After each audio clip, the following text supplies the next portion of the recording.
conclusion of the matter. I'm Brent Ferguson. Join with me as always is Ryan Weaver and Robbie Santiago. We're so glad that you guys have returned today. Solomon wrote in Ecclesiastes 12, verses 13 and 14, "Let us hear the conclusion of the matter. Fear God and keep his commandments. For this is man's all. For God will bring every work into judgment with every secret thing, whether it be good or evil." And so we always try to examine the scriptures about every topic or idea, see what the scriptures have to offer about it, and then make our judgments and draw our conclusions from that evidence. That's what we try to do with everything. That's what we're going to be doing today. But as always, if you have any requests or questions, disagreements, anything that you want to communicate with us, reach out to us at the conclusion of the matter at yahoo.com, Facebook, reach out to us personally, however you want to do it. Just let us know what you want to think. Although I can't YouTube read that. comment. Can't read that. Also, speaking of YouTube, don't forget to rate us and like us, subscribe us on Spotify or Apple or YouTube, wherever it is that you listen. And then please don't forget when you see this episode being released, don't forget to share it so that others can see it as well. That's something that maybe we should push a little bit more. But I guess for now, did you have something? Nope. Okay. I'm going to hand it over to Robbie.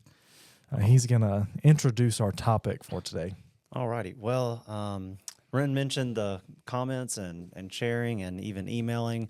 This will be a pretty good episode to do so because this one's kind of a little bit down in the weeds with opinions. And so if you have comments or opinions or things that you'd like to share with us or questions, whether related to this or not, then you can email us or get in contact with us. But today we're going to be looking at, primarily we'll be going down, I think, some rabbit holes, but overall we're going to be looking at the process of appointing elders. And we're not going to spend, at least I didn't envision spending a lot of time, maybe y'all had different plans, spending a lot of time on the qualifications themselves as much as the process. But I did want to give a little bit of context just in case there were some listening that are interested. The main places that the qualifications for elderships or overseers is found are in 1 Timothy chapter 3 and Titus chapter 1. I'll read the beginning of 1 Timothy 3. It says, "This is a faithful saying, if a man desires to be in the position of a bishop, he desires a good work. A bishop must then be blameless, the husband of one wife, temperate, sober-minded, of good behavior, hospitable, able to teach, not given to much wine, not violent, not greedy for money, but gentle, not quarrelsome, not covetous, one who rules his own house well, having his children in submission with all reverence. For if a man does not know how to rule his own house, how will he take care of the church of God? Not a novice, lest being puffed up with pride he fall into the same condemnation as the devil. Moreover, he must have a good testimony among those who are outside, lest he fall into reproach and the snare of the devil." Titus has a pretty similar list, but just a few verses. In Titus chapter 1, beginning in verse 7, Paul writes, "For a bishop must be blameless, as a steward of God, not self-willed, not quick-tempered, not given to wine, not violent, not greedy for money, but hospitable, a lover of what is good, sober-minded, just, holy, self-controlled, holding fast the fruitful word as he has been taught, that he may be able, by sound doctrine, both to exhort and to convict those who contradict." And both of these lists have a lot of things in common. Obviously, there's going to be some outliers as well. But I did also want to make a point just in a general sense that many of the things that both of these letters bring up are not necessarily sinful in nature as much as it is about like the character in a lot of ways. And so, for example, many of these characteristics, there's plenty of men that obviously we all sin and fall short of the glory of God. I'm not saying otherwise here, but there's a difference in somebody being qualified to be an overseer versus just kind of a member of the church who's not a sinful person. And I think this is something that that is given a high responsibility because these people are going to be overseeing and have the spiritual leadership of the church. And so just because it's not somebody who struggles mightily with sin doesn't mean that that person is necessarily qualified to become an elder. Something real quick. New King James said bishop, but you've been using the term overseeing and overseer. So I wanted to call out that there are typically 4 terms depending on translation: bishop, elder, overseer, and presbyter, or shepherd for that matter. Yeah. I think somebody uses presbyter. I Is think that the King James Okay. I can't remember where it is. Is that in Acts somewhere that it uses It might that? be. The anyway. But typically in your modern English, you would find overseer, bishop, elder, or shepherd. Or also depending, I think the New King James in Ephesians 4 and verse 11 says pastor. Pastor. Okay. Mm-hmm. Yeah, that's similar on that but shepherd line, right? Something like that. I don't know if it's the exact same word as in like Acts 20 and verse 28. I forgot they can see me coughing. Oh, it's all the panic. Anyway. But I don't know if it's the exact same word, but it does mean shepherd. Yeah. Okay. But I think that's a good point too. I was probably going to mention that at some point, but it might have been minutes down the road. So I think it's good to bring that up front. If someone's following along, and not for people that are, I mean, some of our listeners, most of our listeners, are probably going to be like, "Yeah, we already knew that," but just in case someone was listening, and also kind of to that point, there's a lot of times where you'll read the word elder or elders in Scripture, and it's talking about the Jewish elders and not the Christian elders in the church. Mm-hmm. So and it really depends on context to determine which one's being discussed there. Which leads us to our next question, speaking of context, unless you guys had anything else that you wanted to point out about the qualifications. No, not really. Those specifically. Okay, well, we wanted to spend most of our podcast kind of talking about the process of one becoming an elder. So I guess 2 questions to start us out here, both of them pretty related in nature. But first of all, can elders be appointed in advance? In other words, let's say you have a group of people who are Christians who are going to start either a church plant or just start a congregation in general. Can the elders be chosen up front? And a follow-up question, what role might the congregation of people have in that process, if at all?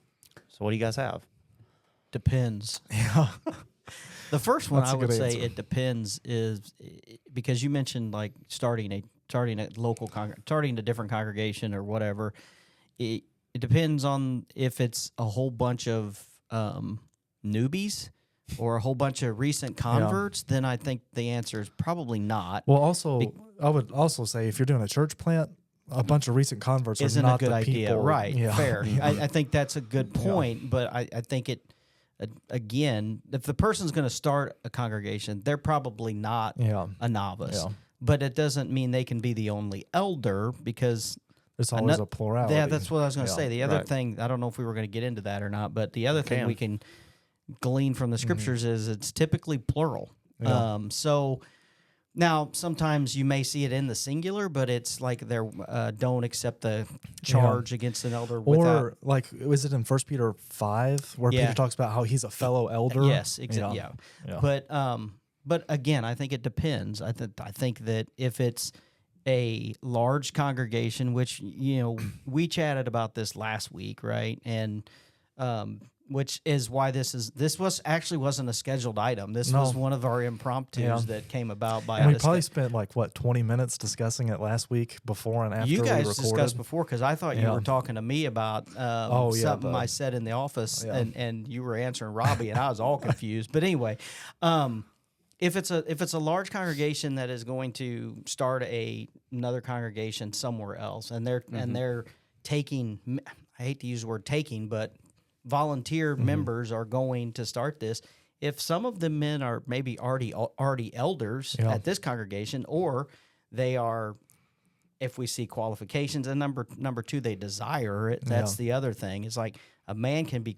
I guess you could consider the desire a qualification, but that is one that I think has to be there. Well, they all have to be there. Don't take it that way, but. He could have all the other qualifications, and if that's but if he doesn't want to do it, you can't make him. Exactly. Yeah. So I think it depends, but Well, I was gonna, because what you just were talking about, which I talked about this in our discussions last week. There's a podcast called Christianity Now. One of the main hosts is a man by the name of Tony Brewer. He was the year ahead of me at Memphis.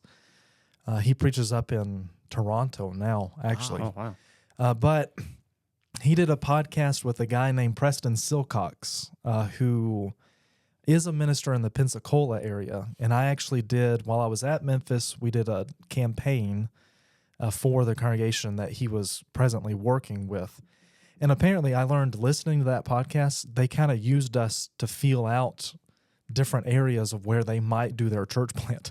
I didn't know that at the time, but that's apparently what they were doing. Based upon the response of the... Like different areas, like they sent, I remember one day we did go to like a poorer area, and so they were trying to feel out, would that be a good place for us to do the church plant and things like that.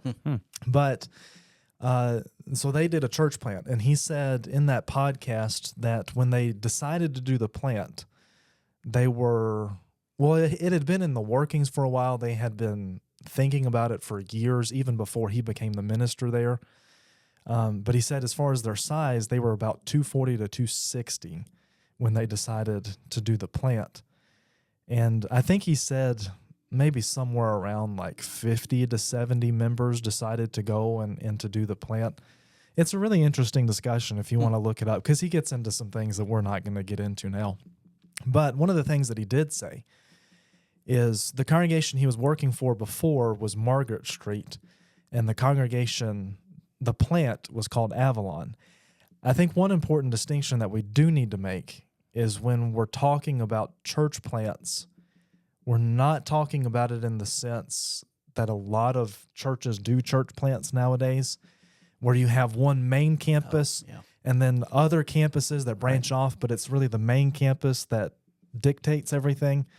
What we're really talking about is when one congregation grows to be almost too large for their facilities or what have you, or they just recognize that there's a need for a congregation somewhere else.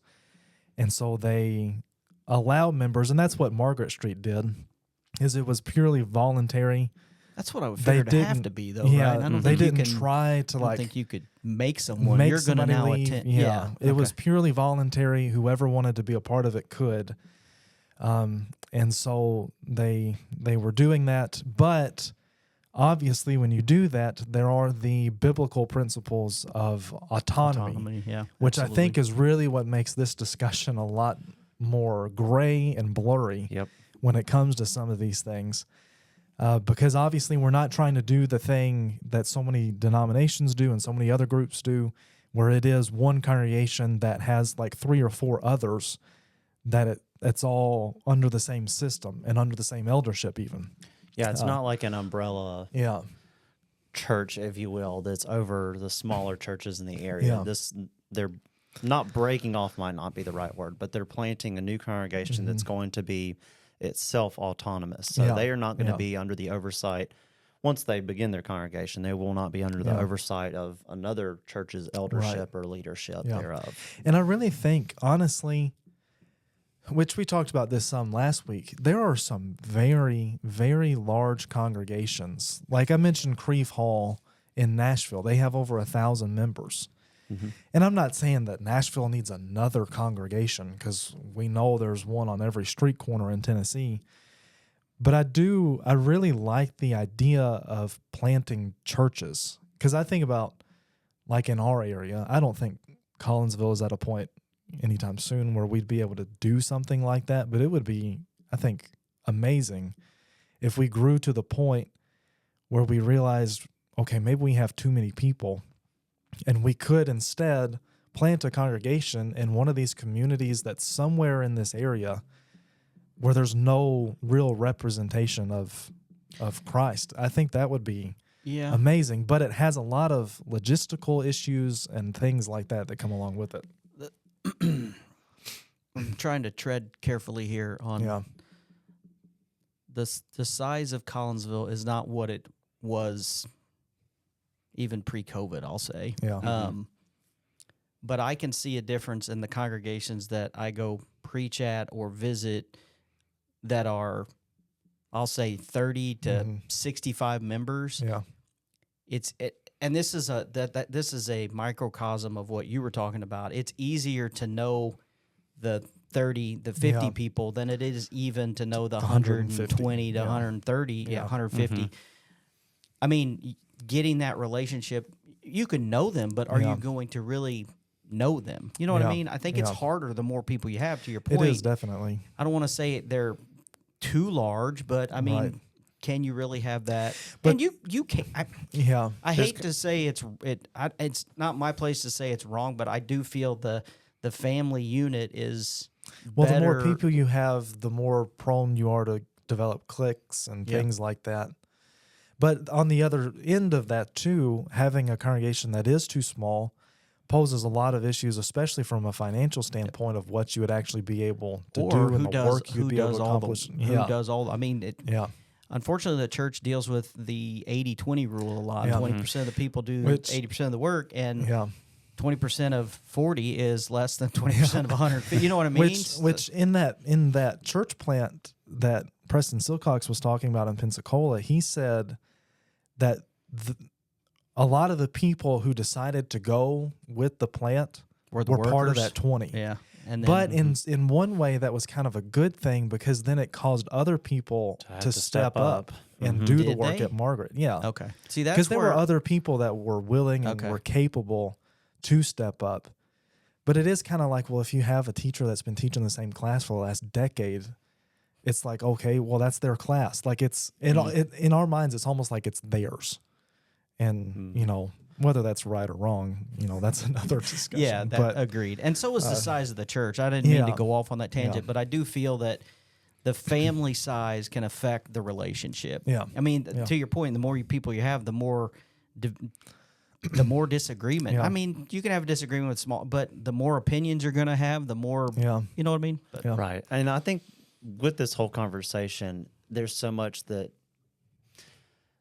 there's a limited amount of information that we have, and there's just a lot that it's kind of like a case by case thing. You know, there's certain things that we know for certain, but also some of this is a little bit more nuanced. Even, you know, smaller congregations, there's a lot of pros for that, but also a lot of pros in having a larger congregation, because there's different things in outreach that you might be able to do. It's more easy to find a minister to support, to work with the congregation, because you have the funds for it. Yeah.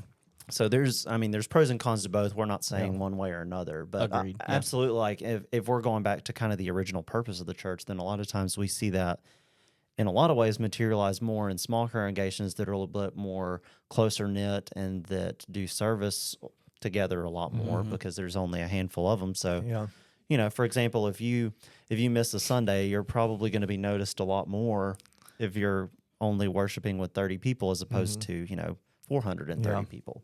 But again, we won't beat the dead horse with that one. But I wanted to go back to the Old Testament. Because I don't have a horse over here on the sound system board. So. We only have a limited number. Forgive me for doing the imitation. Okay, I'm going to see what I can do with that in the post.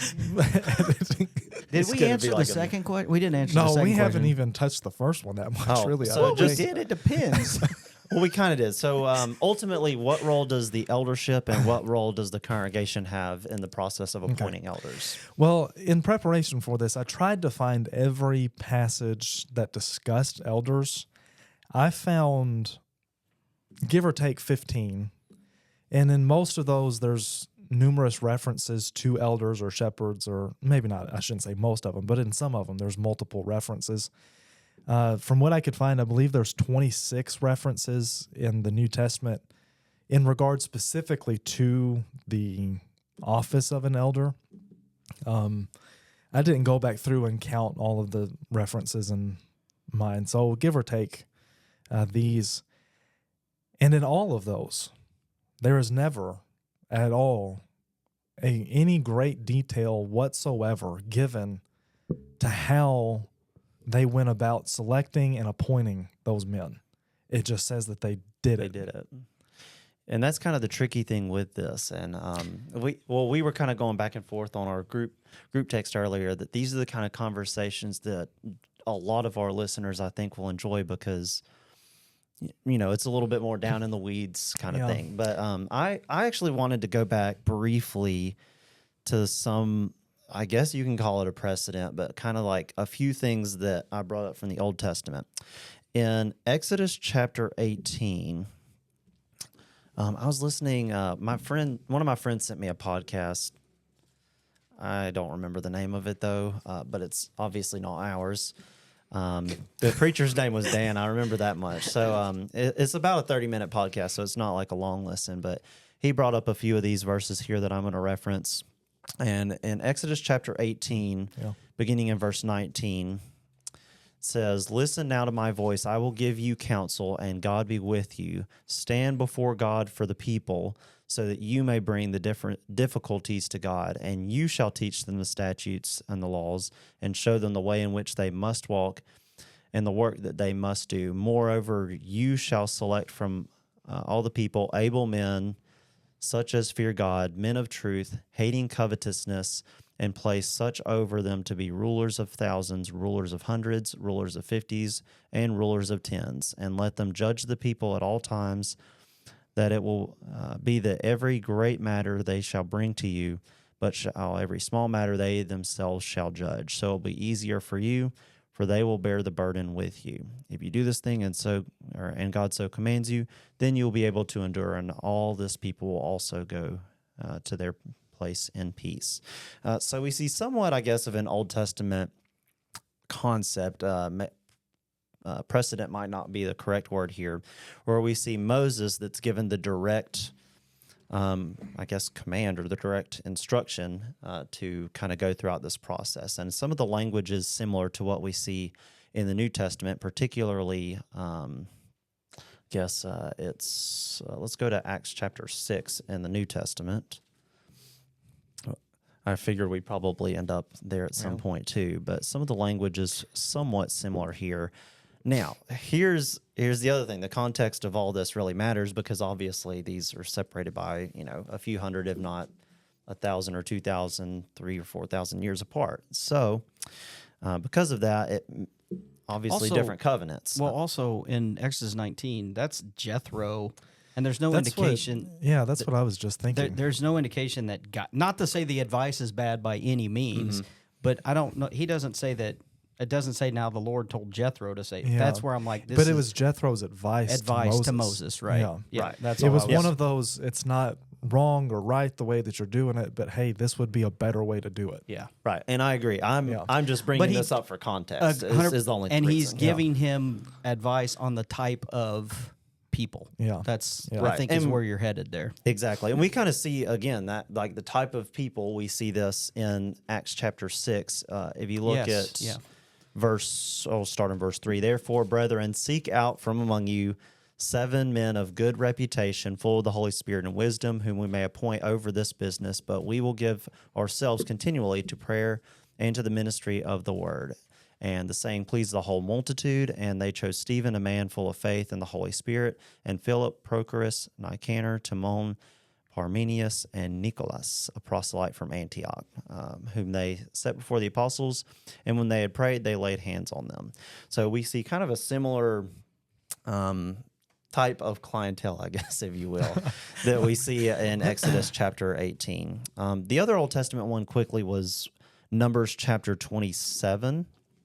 And verses 15 through 20, that says, "Then Moses spoke to the Lord, saying, Let the Lord, the God of the spirits of all flesh, set a man over the congregation, who may go out before them and go in before them, who may lead them out and bring them in, and the congregation of the Lord may not be like sheep which have no shepherd.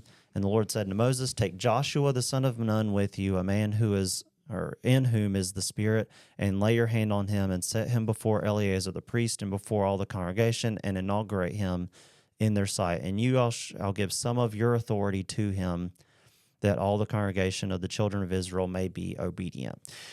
So the only reason I bring these up is because we see at a few points in the Old Testament as well in the New Testament, you see different people in authority, whether that be elders in some cases, but particularly like preachers, evangelists, or somebody who God was working through, Moses in these cases, that was giving authority to someone else. And so I guess the question at hand here is, does it in the New Testament need to be done by somebody like a Paul, a Peter, a Titus, a Timothy, somebody that was kind of given that ability in the first century? or does it not need to be, since it's a completely different covenant? Which part are you talking about? The actual installing them or choosing? I guess really both. Well, Well, go ahead. Well, I was just going to say,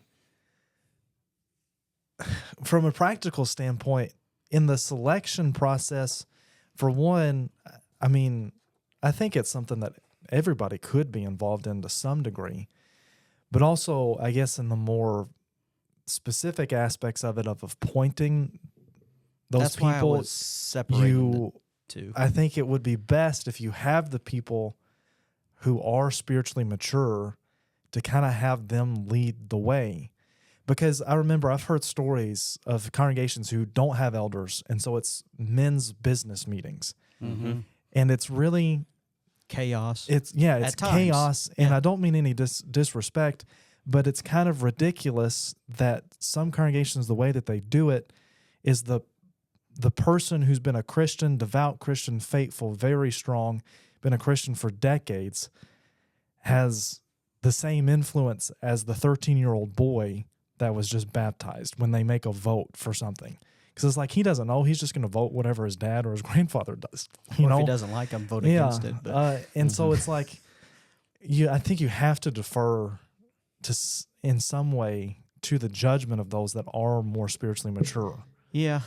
The reason why I was separating the two is because I agree with your statement that everybody should be involved at least in have some say. Right. And the reason why I say that is, and mentioned this last week to you two, but not to you guys, is that I know congregations that do it where the elders present names to the congregation and say, we feel these men are qualified. We feel, and if you have questions, go talk to them, come talk to us, and let us know. But then I'm more accustomed to the way the eldership here at Collinsville has typically done it, where they ask the members kind of more in line with Acts chapter 6, which is really dealing with servants at that point. I'm not saying that's how they selected elders, but where they ask the congregation, find men that you would want to not, what's the word I'm looking for? Serve under. Maybe that's the appropriate word. Who you feel comfortable leading this congregation. That's probably a better way of saying it. Thanks, Robbie. That's why you're a teacher. But let's not get carried away. But then they bring the names to the elders, and then the elders would say, well, okay. And that's why they have you typically have done lessons, because there have been times where people have recommended folks that may not weren't really qualified. But then the elders, and going back to that maturity thing, is that's where you get back to, then they will be like, well, and I don't know the equation. I think there has to be, I don't even know if I'd have to ask the elders, but I feel like there's a threshold of, if it's just one person that puts the name forward, I'm not sure that is enough standing. Or something like that. I don't know if there's a 30% or whatever it is, but I'm not saying there is, but I feel like there is if one name is put in by one person, I don't know that would meet but it could. I don't know. Well, and the other thing too is, obviously elders are to shepherd the congregation, and so they should really be pretty in touch with where everybody is spiritually. But even in that, I mean, it's a very difficult job to begin with.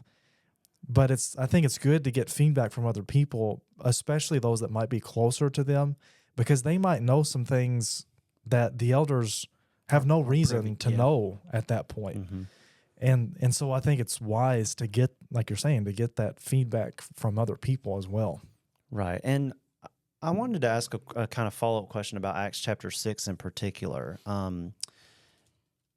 It seems to me like that you could take this passage to interpret that these men were chosen as elders, but you could also make the point that they're more like deacons, just in the nature of their work. I've always heard deacons. That's kind of, my point is this. But the word is decanos, which is just for servant. And so because in my mind, I've always heard it as them being appointed deacons, which that could be true. But also, it could just be that they were qualified for that specific work for that time. Agreed. Not that they were appointed to the office of a deacon. Well, and that's kind of the point I was making. And using Acts chapter 6, if you're going to be dogmatic and use this as an example to say, like, see it's these people who are serving as elders, and then they were appointed by the apostles. Number one, I don't think that it's clear that these are elders because it doesn't use the word overseer, bishop, the ones that Ryan alluded to earlier. It doesn't use that same word there. So if they were talking about elders or overseers, bishops, etc., then why would that word not be used here? And in fact, the same word that's generally used deacon in other parts of the New Testament is used here. So that was kind of the point I was making, that I don't think that this is really applying to elders per se. It's just one of the patterns that we see in the New Testament for selecting reputable men. Be smart about it. Don't just choose random people. Yeah. Choose people that are going to do a good job. And going back, let me clarify what I was saying earlier was the congregation that puts men forward, the elders put it forward and then give it to the congregation. I'm not saying that's wrong. I was just saying I thought that's what you were saying. Of course you would think that. I'm just kidding.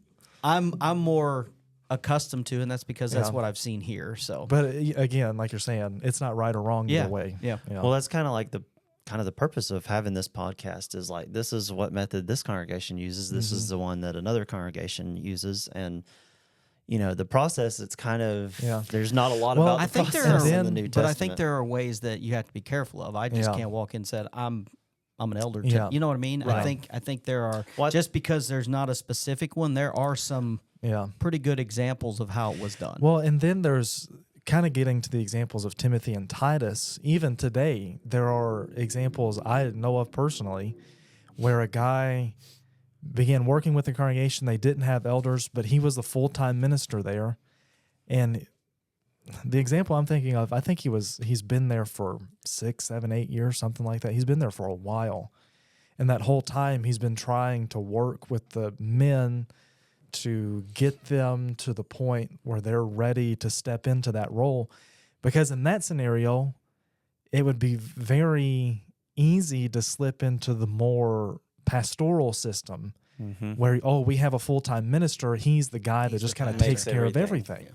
Yeah. And so you have to be careful with that. But in that position, though, I do think he would be a good one, not to be, the be-all, end-all, but to kind of lead the progress to appointing elders, just because of the practicality of it, not but anything biblical about that, right? But practically. And we'll save that specific comment for a moment, because I think that's kind of what the crux of the matter really is. Or mine, I think. The last one that you made there.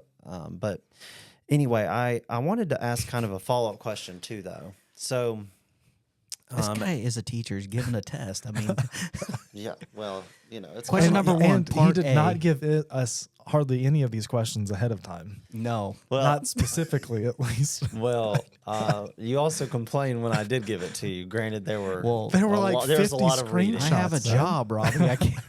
Oh, come on. No, but kind of the crux of the matter here is, the two times that we see the elders are, mentioned in the New Testament that we read earlier, 1 Timothy chapter 3, Titus chapter 1. So an obvious question is, why would Paul write letters to these specific individuals if he did not want them to be the ones appointing elders? Now, my own personal thought, Ryan brought up different examples of kind of the process that we sometimes see today. I think the important thing is whether you want to be, or if you want to be dogmatic about either one of those, I don't think it's neither here nor there, but you see that the elders have a part in that process, but the congregation also does in both of those examples. And I think that's an important point, particularly you won't want to leave the congregation out because they would not submit authority to eldership potentially. Well, if you're shepherding, you need to hear the voices of your flock, right? Exactly. You need to know what they're thinking, what they're feeling. But Ryan also, I think at the very beginning of the podcast mentioned, that you may also have a lot of inexperience within a congregation potentially. So it is good to have input from the spiritual leadership as well. So I think it's kind of, ultimately just like use common sense and use kind of Use your not best the judgment. president. Yeah, use good judgment. So I think in the this. thing that I, in my opinion, and because we said this episode is bound with opinions, is I also wanted to point out in Acts chapter 14 that Paul and Barnabas established elders in those congregations as they went. They're all new converts there, right? So I think there was some miraculous gifts involved there when they established that. I think that to answer your question with Timothy and Titus, it's like, okay, especially Timothy, Paul considered him his son in the faith. Well, Titus too. But Timothy, he said about Timothy, there's no one else I trust. Yeah, Philippians 2.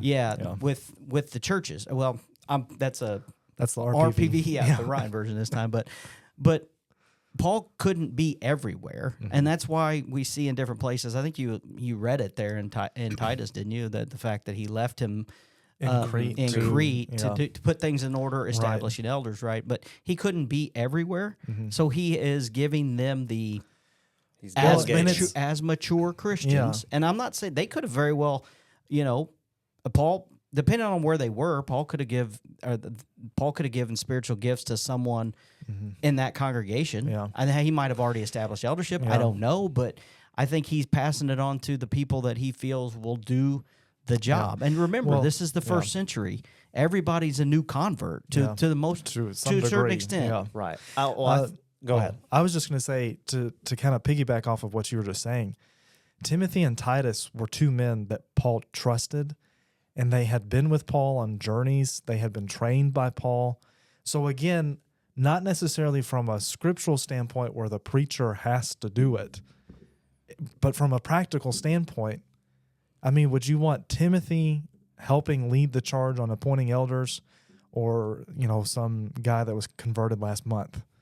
I mean, again, not to be disrespectful or anything like that. It's just from a practical standpoint that just makes more sense to have the guy in that scenario that's been trained by the Apostle Paul, who has miraculous gifts, who was sent this letter to instruct him on what people to pick. It just makes sense. Right. And there's so much different context that we need to add from the first century versus today too. There's no apostles on earth today. That would be a problem if it had to be one of the apostles. Keep in mind also the fact that they didn't have the completed word in the first century too. So they had to have Peter, people like Peter and like Paul and like Timothy and like Titus. But again, somebody that Paul would have trusted very much so. But I wanted to reread Titus chapter 1 and verse 5 here. That says, "For this reason I left you in Crete, that you should set in order the things that are lacking and appoint elders in every city as I commanded you." So here's kind of like a verse that some will point to say, like, see, he's giving Titus this specific thing, just like he had kind of alluded to in Timothy. So they'll ask, well, we obviously see preachers in this case or apostles appointing elders in the first century, so why don't we do it today? I think, Ryan, you may have also brought up Acts 14, verse 23. It's another one that kind of mentions the same kind of argument here. But I had a few just general questions, though, and I know we could probably add to this list. If it is the case that only apostles, only ministers, preachers, those who had spiritual gifts, or somebody who was, in that kind of authority in some context, then first of all, who would have appointed the elders before Paul or Titus or Timothy or Peter? Anybody else was? I guess not Peter, but Paul was converted a little bit later on, especially Titus and Timothy too. Also, what if Paul, Peter, Timothy, etc.? I think we kind of hit on this, but what if they never made it to a congregation? Would they just, or if there was no like apostle or preacher that visited, like somewhere in South America, for example, what would they do in that situation if the only way to do it was to be visited by a minister or apostle? Well, and also in these scenarios, you have a direct commission from an apostle to these two men. So that wouldn't necessarily, if you're going to take that stance, would you have to have a direct commission from an apostle to say, hey, you're mature enough to do this? Because that's one thing I was thinking about, is not to be, I guess, pedantic. Maybe that's the right word. I don't know. What in the world? What does that mean? Pedantic? Not to be syndicy. synecdoche. He didn't even. That's why I don't try, Robbie. What was that one? I think that proves pedantic. my point. Pedantic. Not to be, I guess, overly particular. Not to be sarcastic. Yeah, that wouldn't be easier to say by any means, would it? What are you defining as a minister or a preacher? Yeah. Is it anybody that gets up into the pulpit, or does it have to be, like, I think about you and me. Yeah. Does it have to be somebody that's in my position where they're employed by the church, where that's what they do all the time? Like they preach Amos, every Sunday, part-time, or you fill in and you go to different places and work. What are we talking about here? And how could you establish that distinction based off of what we see in Scripture? I think that what I was going to say was something I thought about in the stairwell at work today is if what were you doing in the stairwell? It's called taking the stairs, man. I go downstairs, I come back up. I don't take the way elevator. You said it made it sound like you're just sitting. I was sitting in the back of the stairwell at work. Sorry, while I was taking the stairs at work, I was thinking through this. And I'm like, well, that's one thing you don't.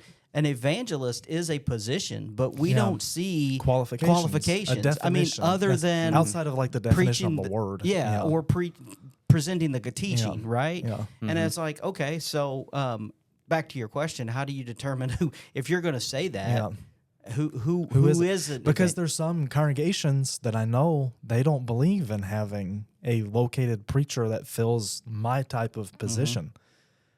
And so they rotate different men. Okay, well, who of them would be the one that could do it? Has the authority. Yeah, I think a lot of I think a lot of the conversation for that, or a lot of the reasoning would be that, in the first century you had somebody that would lay hands on you that was kind of symbolic. Again, back to the Old Testament examples, that's why I brought those up. Yeah. To kind of like, so to say, like pass the torch on to serve. They're passage, delegating authority. That passage in Numbers 27, I think it was the last verse of the chapter. He even said that he laid his hands on Joshua and commissioned him. Right, exactly. I think that's verse 19 or 20, one of those two. But exactly, I think that's kind of the argument there. Not that, again, I think the three of us are kind of in agreement here that that's not really what either of these major passages are kind of pointing out. Because even I had a couple other follow-up questions that if the only way is for an apostle or somebody to come lay hands on you to give you that authority, and then for elders to be appointed from that, then the obvious question is, after the age of miracles, then who would get to decide after that point? I mean, you just have a lot of different situations like that. Small churches that might not have ever been visited. What process would preachers or evangelists have to go through? Would it have to be a direct command? What if a church has qualified men who are elders, but there's no I guess like men who could there be elders, there wasn't like a Timothy that that wins. There's just a lot of different questions that have to be answered, unless my take on this, again, all opinion, but my opinion on this is that in both of these instances, in Titus 1, the whole book of Titus, and also in the book of 1 Timothy, that he's laying the groundwork for the type of men, as well as giving Timothy and Titus kind of like the information to pass on to the congregation there, because you got to also figure, as I think, Ren, this was the point that you brought up earlier, these congregations haven't been around for hundreds of years or anything. Many of them were pretty new in the faith, and so they may not have had, especially since they didn't have the Bible, they might not have had instruction, or they may not have had advice on how to go about like the type of men that are going to serve as elders, and probably most of them didn't have elders before they were visited by some of these. So Paul, at the same time around the same time, Paul a little bit longer than the other two, than Timothy and Titus, they're going around and instructing these churches the type of men and to how to go about it, rather than saying like, Timothy, you have to go there and ordain these people specifically. It can only be you. It can only be Titus. It can only be Paul. It can only be Peter. They're kind of laying kind of the groundwork of the foundation to teach these guys. I think that God's infinite wisdom was, I'm going to put the qualifications there so someone can read it in the future and make the decision. And be able to know. Without... And also, going back to what I mentioned earlier, in all of the passages that talk about elders and all of them that depict elders being appointed, there's never, ever any sort of hint of a description of how they did it. Mm-hmm. And so it's like we have these specific qualifications.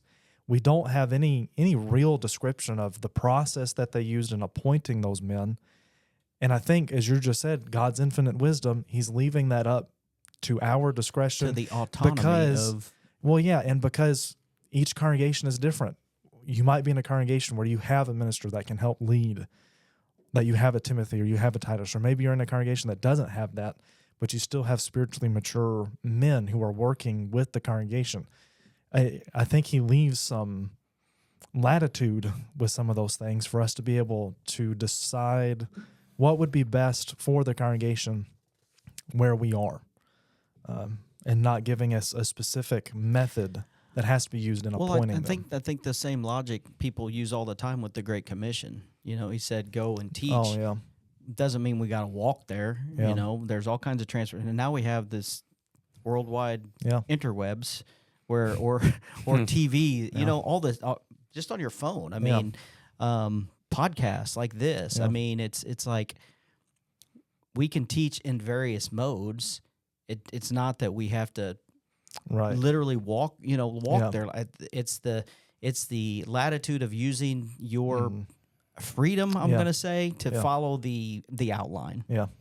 Right. 1 Timothy 4, verse 6 is kind of, in context, this is about something different, but I think this is kind of like the overall reasoning behind it. It says, if you instruct the brethren in these things, you will be a good minister of Jesus Christ, nourished in the words of faith and of the good doctrine which you have carefully followed. So I think, whether Paul specifically or Timothy specifically, Titus specifically, I think ultimately they're going to instruct the brethren on, you know, the qualifications of elders. And for, even if Timothy and Titus may have a role in it, but obviously I think the congregation is the one that's going to have kind of like, they're turning the torch over again, because you think about, obviously, I don't know how much the miraculous gifts may have played into this, but you think about Titus especially, because it's interesting what Paul says there. He's on the island of Crete, but he's supposed to go and appoint elders in every town. I mean, unless there was some miraculous revelation given to him, who's going to know more about those people than the other members of that congregation? Unless God intervenes. Yeah, that's what I'm saying, which I guess that's a possibility, but we can't say that for certain either. Right. Well, another thing that I randomly thought of, this might also be neither here nor there, but particularly in Timothy's case, Timothy, you know, one of the qualifications that he's specifically given is that somebody who's not a novice. And I think that's mentioned in both, if I'm not mistaken. But regardless, being not a novice is one of the qualifications. And Timothy, like in, I think it's in that same book, like, actually that same chapter, 1 Timothy 4, a few verses later, verse 12, let no one despise your youth, but be an example to the believers in word and conduct and love and spirit and faith and purity. So, you know, novice, and maybe, you know, you can make a stretch that it's, you know, not talking about age, but years that you've been a Christian and things. But also, many of the Christians at the time would have been probably considered a novice too. That's why I think in the first century there was a lot of the spiritual gifts that were passed on by the apostles. They were used for teaching, for edification of the church. I'm not saying that's what elders do, but that's what they do. Edification is part of the overseeing, right? And it's like they had whatever those miraculous gifts were, whether they had speaking in tongues or wisdom, knowledge.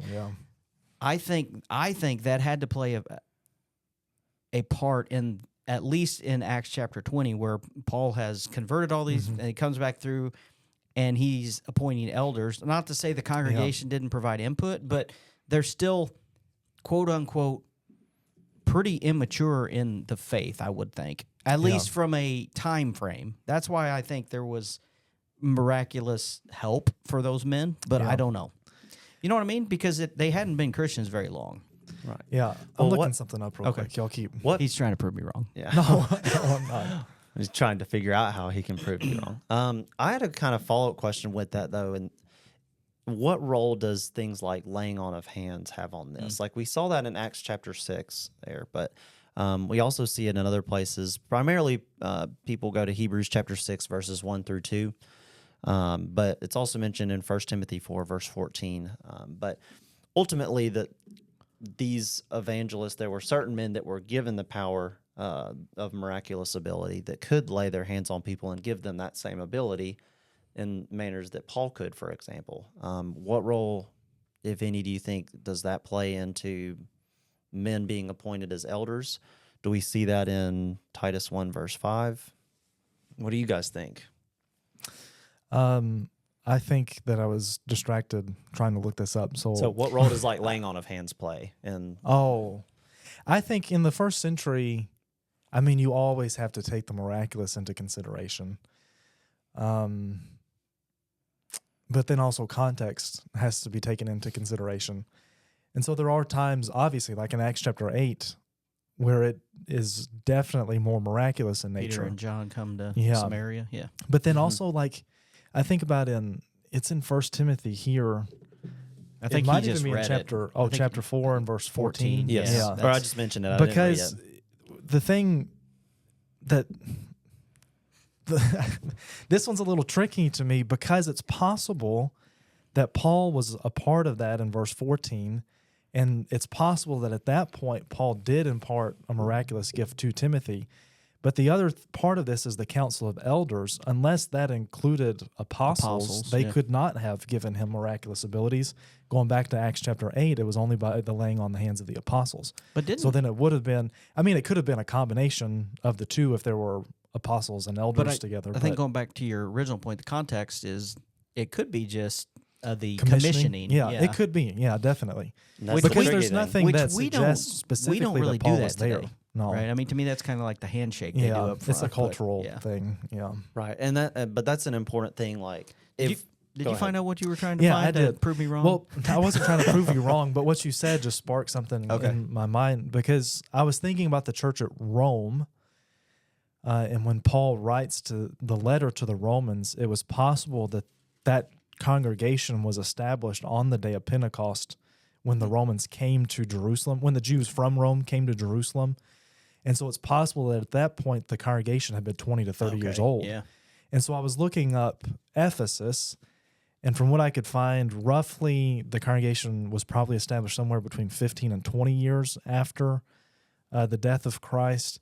And then it was written very early 60s AD. So the congregation had probably been around for 10 to 15 years by the time Paul writes. Actually, let me double check. By the time Paul writes, actually, when he wrote 1 Timothy, that was kind of early to mid 60s. So again, the congregation at Ephesus could have been around for 15 to 20 years, maybe a little bit more, depending on exactly when the things fell. And so then you would have had people who had been Christians for a decade or 2 decades. And maybe I'm reading too much into maybe I'm shortening the timeline. I'm specifically talking in Acts chapter 14 where they go to Lystra, Antioch, and then they return back. But what you just said made me think about that, because sometimes, like we were talking about how they were not like all recent converts. Not all of them. But some were, some weren't. But relatively, especially he did try to prove me wrong. No. He just... just wanted to add. You got a fancy word for that? What? I don't know. Expound. You expound? Yeah, I know. I don't know. That's not fancy. Okay. But I wanted to shift. I'll start sending you guys like a daily. This is going to be a new word. record. I'm thinking. Is it really? Yeah, might be. We're Yeah, at 53. I didn't realize we've been going that long. Well, I just wanted to throw one more thing. 1 Timothy chapter 5, verses 17 through 22 says, "Let the elders who rule well be counted worthy of double honor, especially those who labor in the word and doctrine. For the scripture says, you shall not muzzle an ox as it treads out the grain, and the laborer is worthy of his wages. Do not receive an accusation against an elder except from 2 or 3 witnesses. Those who are sinning rebuke in the presence of all, that the rest may also fear. I charge you before God and the Lord Jesus Christ and the elect angels that you observe these things without prejudice, doing nothing with partiality. Do not lay hands on anyone hastily, nor share in other people's sins. Keep yourself pure." particularly talking about verse 22 there about we see laying on of hands hastily, and kind of in our conversation about is this given specifically to Timothy or is it not? It is specifically to Timothy, but we can learn from it. Right. Well, again, if you wanted to be I guess in that case, I think in this context, he's really just giving general advice about not jumping the gun and casting judgment on somebody and rushing to like a decision one way or another. Especially an elder, because that could have very drastic repercussions on a congregation. But I guess the flip side of this is that, theoretically, if you believe the opposite of this, then does Timothy have the authority to, go to a place, kind of see what's going on, and then remove that person from? But if he's given the authority to appoint them in the first place, then if he has like that special authority, then it would make sense. It would follow that he would. Yeah. But again, in both cases, I think just like the verse I brought up in 1 Timothy chapter 4. I think he's just giving kind of like general instruction for Timothy to go and instruct the congregations in these areas rather than him having to do it personally, whether that be Timothy or whether that be specifically Titus or Paul himself. Yeah. Because again, once these guys are gone that have spiritual and miraculous abilities, then how do we determine? And one of the other important things about the New Testament, which it doesn't mention it in Timothy and Titus. I believe it's at the end of the book of Colossians. I think maybe it's Philippians, where it talks about. Actually, I think it's Colossians. Where after they had read the letter, they were to also read the letter from Laodicea, and I think they were supposed to give the letter to another congregation. So these letters, while they were written to specific audiences, they were often circulated so that other people in other settings and context will have that information as well. Obviously, it's not to the extent that you and I have it today, but it was circulated so that people could have, to some degree, the writings of the apostles. So what's interesting is I've always read that as what you were alluding to in the judgment. Don't rush to judgment. Don't lay your hands on them like, what are you doing? Like physically? Well, that's yes, but thing. not the I commission you as an elder. Yeah. Because what I find interesting is the King James has it translated as lay hands suddenly on no man, which kind of takes it out of what was up above, the elder specifically. Now he's talking about, but also treat everyone with dignity, I guess. And I don't know. I didn't read this as the laying on of hands that we were just talking about. Okay. How do you read it? I've always thought of it in the sense that Robbie was talking about, of not, because in verse 21 it talks about without prejudging, doing nothing from partiality. So that's I guess what I'm I've always saying.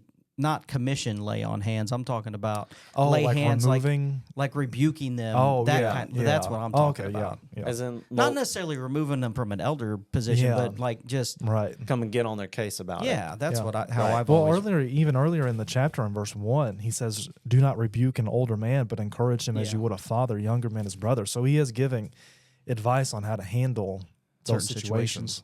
Right. Yeah, and I think that's kind of the point that he's making in all of these.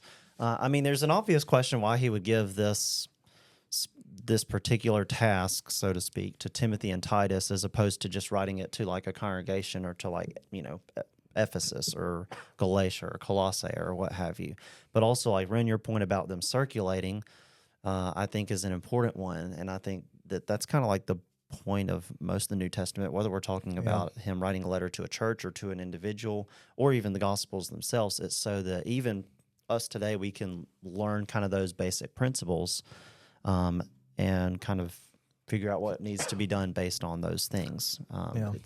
To me, it's a little bit hard to be dogmatic and say that it has to be done by a preacher, primarily because things are so different in the first century compared to what they are now. And so is this a task that, Ren, you're the only one that has the authority to do it? Like if we didn't have elders or something. Exactly. And that's not a task I would want to be the sole man in charge of. Exactly. I don't even think I don't think there's too many people that really want that on their conscience. It was the only point that I was going to make. But there's just a lot of questions that I would have, like what would happen if one of these people is not present? What about like if it's this kind of a church that hasn't been visited? What if it's this size of a church? What if there's qualified men but they weren't visited? You know, there's just kind of like a lot of questions. And again, my own personal take, this is my opinion, Acts chapter 6 is more referring to deacons than elders. Yeah. I would say at most. So it's a slippery slope using that one as an example, in my opinion. But I think these are just Paul's instructions to these young men to instruct those churches how to go about this process in a wise manner. Yeah. That's kind of my take on it. I don't think that it was limited to only Paul and only Timothy and only like certain individuals who had hands laid on. But because again, like Ryan, depending on the on the translation you're using, you might read the same verse and come up with a different takeaway based on the version that you're reading out of, which again is why we don't read only one version. But there was something else you had mentioned, and to me this is more challenging than what we've been talking about, is in the church plant scenario.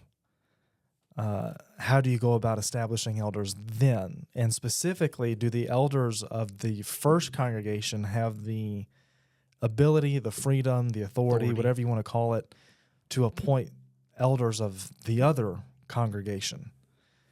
To me, like I said, that's a more challenging discussion there, because for whatever reason, and I don't know, maybe this is just a scruple in my mind, and scruples are not always logical.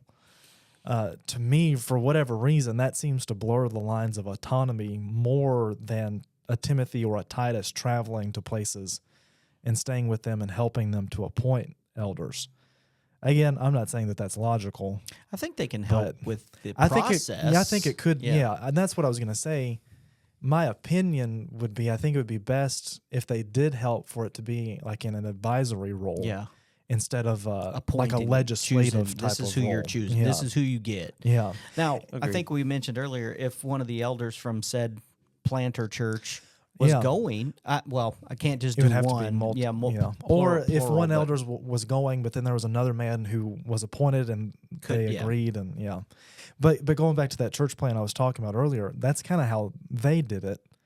I think some of their elders from Margaret Street stepped down and went with the group at Avalon. Now, I don't know if they were like immediately appointed to the office of elder at Avalon. I don't know all of the ins and outs of that, but I do know that some of the elders, so there would have at least been men who were qualified already with that group. If you have the elders to do that I think that would be great. But then you get into an issue, if you are a congregation that's of maybe only 200 people, what if you only have 3 elders? You would either, if 2 men went, you would basically be dissolving the eldership of the first congregation. Original. Or if only 1 man went, you would be left with the task of, okay, we have 1 man who's qualified, but now we have to find somebody else. Like I said at the beginning of this, it's not something that's ever specifically addressed in Scripture, and I think we do have to recognize that. And the other thing, too, that I think does make this a little bit more complicated is the fact that the people who were involved in this, or, the conversations you were having, Robbie, we're all trying to navigate this while honoring the principles of autonomy and the plurality of eldership. Like, we're not trying to toss that aside at all. We're trying to do it the way that God would have us to do it. It's just kind of like, well, in this scenario, how exactly are we supposed to go about that? Yep. Since we don't have Paul anymore. Yeah. I saw a meme a few years ago. It's like talking about the New Testament. It's like, Paul, can we get a letter? We're confused. So this might be one of those times. Yeah. Anything else you guys wanted to mention? Yeah, real quick. I think this, in my opinion, is, again, my opinion, Acts chapter 20 and verse 28, when Paul's talking to the elders at Ephesus, he says, pay careful attention to yourselves and to all the flock in which the Holy Spirit has made you overseers to care for the church. So, as I think the Holy Spirit, while miraculously involved in the first century, the Holy Spirit's also who gave us the word, that we can see the qualifications, but also God is the one who really, if you want to say, appoints them. He gives the direction of how to do it, but I think God is involved in that process. I think it's similar with marriage.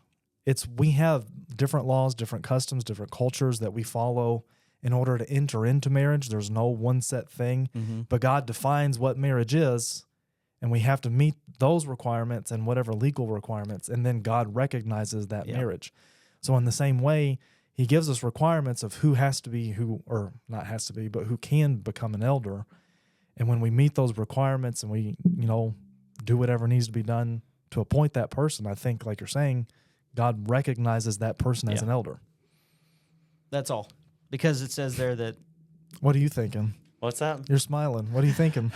I just know y'all are going to grill me for hosting the 2 longest podcasts. So, but Ryan, I'm sorry if I interrupted you there. No, my point was, I think that whether Paul or whether Timothy or Titus, in the end, God was the one that commissioned them based upon his direction. Yeah. Right. I don't think that it was necessarily Paul or any of these men themselves actually doing the quote-unquote appointing as much as instructing on them on how to appoint them.